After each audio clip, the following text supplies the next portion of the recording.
ni lagi satu masalah, dia tak dipanggil pun sebagai saksi ataupun suspek.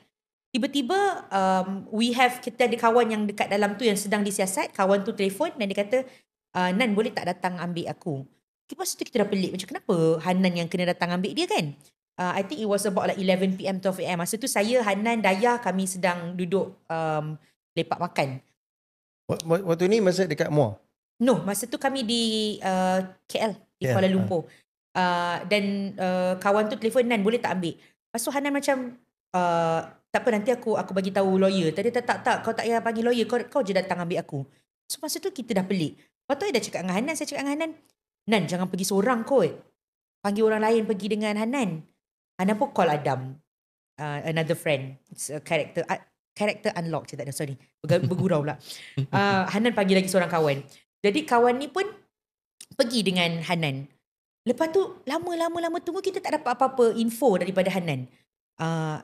Dan kita tak dapat info, kita pun dah jadi panik. Kita jadi risau kan. Dayah, masa tu Dayah dan Hanan, mereka memang dah ada hubungan lah.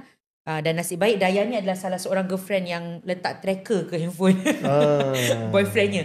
Jadi waktu tu kita panik, apa jadi pada Hanan? Dan Dayah buka Find My iPhone tu, dan Hanan punya iPhone bergerak dari satu tempat ke satu tempat. Jadi kita macam, kenapa dia bergerak tapi kita tak boleh nak hubungi dia?